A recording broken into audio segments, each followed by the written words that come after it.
Hello दोस्तों, Bharat coders में आपका स्वागत है। लास्ट वीडियो में हमने कवर किया था work around for intersect and minus set operators in MySQL. So अगर अभी तक आपने लास्ट वीडियो नहीं देखा है तो मैं इस वीडियो के डिस्क्रिप्शन में लिंक प्रोवाइड कर दूंगा, आप जाकर देख सकते हैं।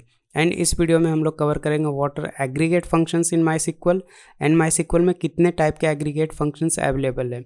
सो अगर अभी तक आपने इस चैनल को सब्सक्राइब नहीं किया है so please make sure to subscribe this channel. Okay, so aggregate functions in MySQL are functions that perform a calculation on a set of values and return a single values as the result.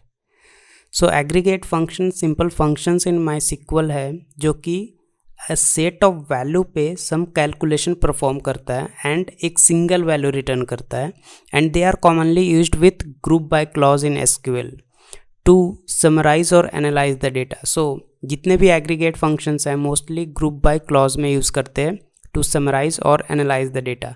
सो हम लोग देखेंगे माईसीक्वल में कितने type of aggregate functions available है।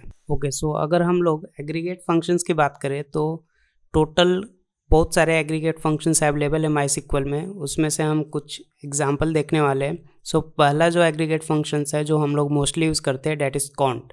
Can't जो है it works on all data type, सारे data types पे ये वर्क करता है। सो अगर आप कॉन्ट स्टार लिखते हो या फिर कॉन्ट ऑफ 1 लिखते हो तो it will count number of records in the table. Table में जितने भी रिकॉर्ड्स है अगर उसमें नल वैल्यूज़ है तो भी उसको काउंट करेगा।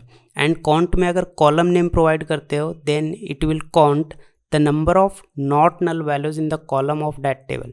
सो जिस भी कॉलम नेम अगर आप काउंट में प्रोवाइड कर रहे हो तो उस कॉलम में जितने भी नॉट नल वैल्यूज़ है वो काउंट करके आपको रिटर्न करेगा। देन सम एग्रीगेट फंक्शंस, ये जितने भी वैल्यूज़ है उसका सम करके आपको रिटर्न करेगा। And it works only with the numeric data types, सिर्फ न्यूमरिक डेटा टाइप के साथ ही ये सम एग्रीगेट फंक्शंस वर्क करता है। Then max, it works with all data types, आप इसमें जितने भी डेटा प्रोवाइड करोगे लिस्ट ऑफ डेटा उसमें से मैक्स वैल्यूज़ क्या है वो रिटर्न करेगा। And in the same way mean function जो है मिनिमम वैल्यू रिटर्न करेगा, ये भी सारे डेटा टाइप्स के साथ वर्क करता है। Then average, it only work with the numeric fields, and आप इसमें जितने भी लिस्ट ऑफ नंबर्स प्रोवाइड करोगे उसका एवरेज करके आपको रिटर्न करेगा। And it only works with numeric fields. Now we will see the examples of aggregate functions in MySQL. MySQL में एग्रीगेट फंक्शंस को किस तरीके से यूज़ कर सकते हैं वो हम लोग अब एग्जांपल के साथ समझेंगे। Okay, so now we will see the aggregate functions with examples. So first जो हम एग्रीगेट फंक्शन देखेंगे वो कॉन्ट फंक्शन देखेंगे, जो हमने डेफिनेशन में भी देखा था। Can't functions it works with all data types, इसमें आप सारे type of data type provide कर सकते हो, सारे डेटा टाइप्स के साथ वर्क करता है कॉन्ट फंक्शंस। ओके, नाउ जो हमने फर्स्ट एग्जांपल देखा था कॉन्ट स्टार। ओके, तो उसके लिए मैं सम सैम्पल डेटा इंसर्ट कर लेता हूँ टेबल में। So insert into T1 values 4 and null insert करता हूँ एंड ए एक्स्ट्रा मैंने इंसर्ट कर दिया है। रिमूव ए, मैं ए को रिमूव कर लेता हूँ, लास्ट में एक्स्ट्रा वो ए बाय मिस्टेक पड़ गया है। ओके, सो नाउ अब सेलेक्ट स्टार फ्रॉम T1 मैं शो करता हूँ। मेरा टेबल में टोटल 2 कॉलम है C1 C2 एंड टोटल 4 रोज है 1A 2B 3C एंड 4 नल। सो अगर मैं सेलेक्ट काउंट स्टार अगर यूज़ करता हूँ, अगर मैं काउंट स्टार यूज़ कर रहा हूँ सेलेक्ट काउंट स्टार, तो इस केस में मुझे आउटपुट में कितने रो मिलेंगे फ्रॉम T1। सो मुझे टोटल 4 रोज मिलेंगे, क्योंकि काउंट स्टार हमने देखा था कि वो नल या फिर नॉट नल आपके टेबल में जितने भी रोज है वो सारा काउंट करके आपको रिटर्न करेगा। सो अगर मैं कॉलम नेम प्रोवाइड करता हूँ काउंट C1 फ्रॉम T1, तो C1 कॉलम में टोटल 4 रोज, चारों रोज में वैल्यू है।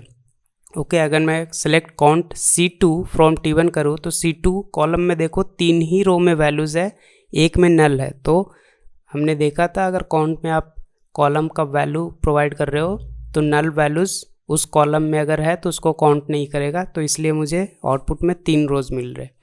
Now we will see the second aggregate functions that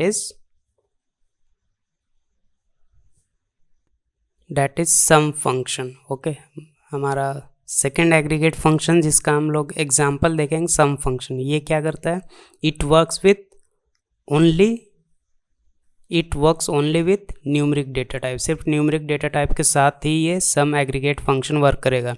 तो मैं इसको यूज़ करता हूँ select sum of select star from T1 में पहले शो कर देता हूँ, मेरे पास T1 में 2 कॉलम है एंड 4 रोज़ है। तो अगर मैं select sum of sum function में अगर मैं कॉलम प्रोवाइड करूँ C1, तो C1 में जितने भी वैल्यूज़ है सबका सम करके मुझे एक सिंगल वैल्यू रिटर्न करेगा।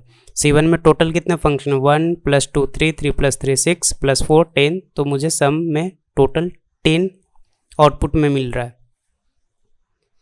सेम अगर मैं सेलेक्ट स्टार फ्रॉम T2 करूँ, तो आप T2 टेबल में मेरे पास 2 रो है, 2 कॉलम है, 3 रोज़ है।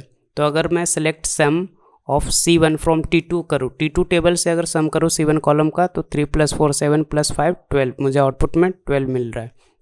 नाउ अब हम लोग सेलेक्ट सम ऑफ, या फिर अब थर्ड हम लोग एग्रीगेट फंक्शन देखते हैं, डेट इज़ मैक्स। तो C1 कॉलम में अगर मैक्स में फंक्शन अगर अप्लाई करता हो, तो C1 कॉलम में से मैक्स वैल्यू क्या है, 4 है, तो मुझे आउटपुट में 4 मिल रहा है। ओके, नाउ अगर मैं T2 टेबल में मैक्स अप्लाई करूँ, तो T2 टेबल में C1 का वैल्यू देख लो, select max of C1 from T2, तो T2 टेबल में C1 कॉलम में मैक्स वैल्यू क्या है, 5 है, तो मुझे आउटपुट में 5 मिल रहा है। So this is how max aggregate functions works. तो इन सेम केस हम लोग थर्ड हमारा जो एग्रीगेट फंक्शंस है डेट इज़ मीन का भी मैं एग्जांपल दिखाता हूँ। सेलेक्ट, या फिर पहले एवरेज देख लेते हैं, select average of C1 from T1। तो C1 कॉलम में टोटल कितने वैल्यूज़ है, 1 + 2 3, 3 + 3 6, 6 + 4 10, 10 डिवाइड बाई 4, क्योंकि टोटल 4 रो है, तो डेट इज़ 2.5, तो एवरेज करेक्ट वैल्यू दे रहा है। Then select average of C1 from T2 table, T2 table में मेरे पास क्या वैल्यू है, सो आप देखो 3 + 4 7 + 5 12 डिवाइड बाई 3, डेट इज़ 4, तो हमें एवरेज 4 मिल रहा है, correct. Now we will see, okay, so मैं एक इम्पॉर्टेंट नोट यहाँ पे मेंशन कर रहा हूँ। अगर आपको वार्निंग्स देखना है तो कमांड टू शो वार्निंग्स, तो सिंपल उसके लिए कमांड है शो वार्निंग्स। ओके, मैंने वार्निंग का स्पेलिंग गलत लिखा है, तो मैं करेक्ट कर लेता हूँ। शो वार्निंग्स है, WARNINGS लगाना पड़ेगा, तो मैं शो वार्निंग्स लिख लेता हूँ। सो आपका जो भी पहले वार्निंग आ रहा है तो वो आपको यहाँ पे शो कर देगा। तो ये सिंपल एक नोट था जो मुझे याद आया, तो मैंने बता दिया आप लोग को, शायद कभी काम में आए। अब हम लोग मैक्स फंक्शन देखते हैं। मैक्स हमने ऑलरेडी देख लिया है।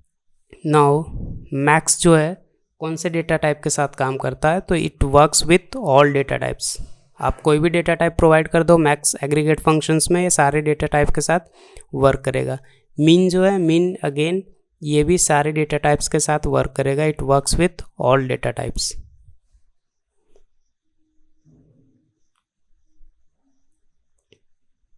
नाउ एवरेज, क्योंकि एवरेज में हमें कैलकुलेशन करना होता है, so it only works with numeric data types, right, क्योंकि एवरेज करने के लिए आपका टोटल सम करके नंबर ऑफ रोज आपको डिवाइड करना होता है, that is why it only works with numeric data types.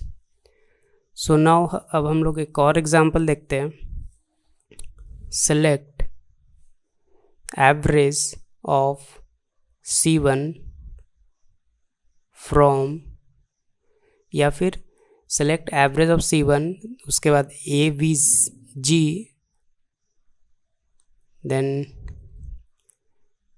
-C1, then mean C1, और जो AVG_C1 जो लिखा है वो एलियास है, कॉलम का एलियास है। तो एवरेज ऑफ C1 जो भी आप देख रहे हो, एवरेज ऑफ C1 का वैल्यू कहाँ पे आया, वो कॉलम का नाम चला गया। मीन ऑफ C1, वहाँ पे मीन_C1 वो कॉलम्स का एलियास है। एलियास मतलब कॉमन कॉलम्स का नाम है। तो कॉलम्स का अगर आपको पर्टिकुलर अपने हिसाब से नाम देना है तो आप कॉलम एलियास यूज़ कर सकते हो, राइट। यहाँ पे हमने कॉलम एलियास यूज़ किया है। So this is all about the aggregate functions in MySQL। So I hope आपको वीडियो पसंद आया। So if you like this video please don't forget to like, share and subscribe the channel. And अगर आप इस channel पर नए हो, अभी तक टेलीग्राम ग्रुप ज्वाइन नहीं किया है, तो मैं इस वीडियो के डिस्क्रिप्शन में आपको टेलीग्राम ग्रुप का लिंक प्रोवाइड कर दूंगा। आप टेलीग्राम ग्रुप ज्वाइन कर सकते हो। वहाँ पे मेरे चैनल पे जितने भी वीडियो मैंने अपलोड किए हैं वो सारे वीडियो आपको अवेलेबल रहेगा, वहाँ पे आपको मिल जाएगा।